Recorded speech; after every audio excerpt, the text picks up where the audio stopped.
also bright. I'm wearing a cream t-shirt. My hair is platinum blonde and the back of my wall is also white. If you're not already subscribed to my channel, make sure you hit that subscribe button. Thank you so much to you guys for subscribing to my channel. I just love the community that's grown here, my fellow career savages. Make sure you guys leave comments down below. I have been asked so many times during all the consults that I have with some of you guys about how I ended up in regulatory affairs. So I thought to myself, why not make a video about it? Make sure you stick around and watch the entire video. All right, let's get started. So when I tell you guys how I ended up in regulatory affairs is like literally by accident. Some of you don't believe me, but I'm telling you, like it was literally just by accident. If you haven't seen the video where I talk about my undergrad experience, make sure you go watch that video because it's actually important to what I'm going to talk about here today. I'll put the link to the video in the description box. So basically, I was working for a company right after I finished school, and I talked to you guys about how I got that job was through a career fair and networking, and they ended up offering me a position. I ended up working there for a while, and I had a lot of conflicts with my coworkers, and it felt like a very toxic work environment. I just wasn't happy. I can't be in a place if I'm not happy, so I decided to just leave that company, and I would have taken any job that anyone offered me. You literally could have told me to do anything, like a medical writer,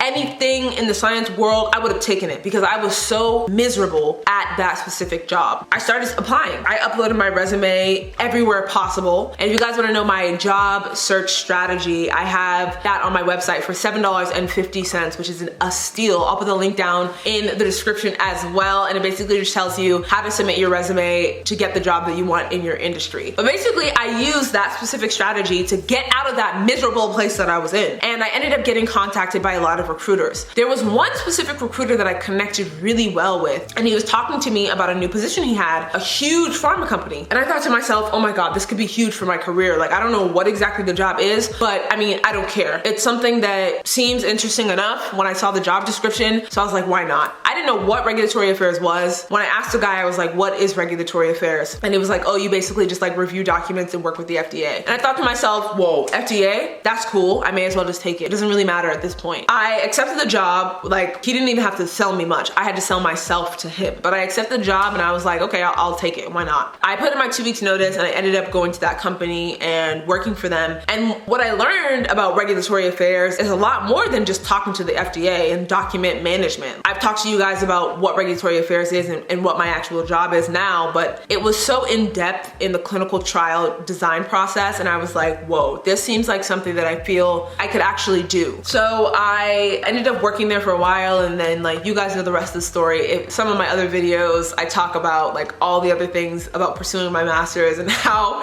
I ended up where I am now. So I won't go on too long about it. I basically ended up in regulatory affairs by accident, literally just by uploading my resume in certain places and connecting with recruiters, and they offered me the job because I had pharmacy technician experience, which is crazy because a lot of people go and get their PharmD just to enter regulatory affairs, let alone a pharmacy technician where all I had was a Connecticut state license. So that's honestly how I got into regulatory affairs. And this video wasn't really long, but you guys have been asking me, and I'm always asked how I got into that industry. But that's pretty much it, just having my resume in the right place at the right time. If you guys have any more questions about regulatory affairs, make sure you put those comments down below so I can make videos like this to answer some of your questions. Like, share, and don't forget to subscribe. All right, until the next video, guys. Bye.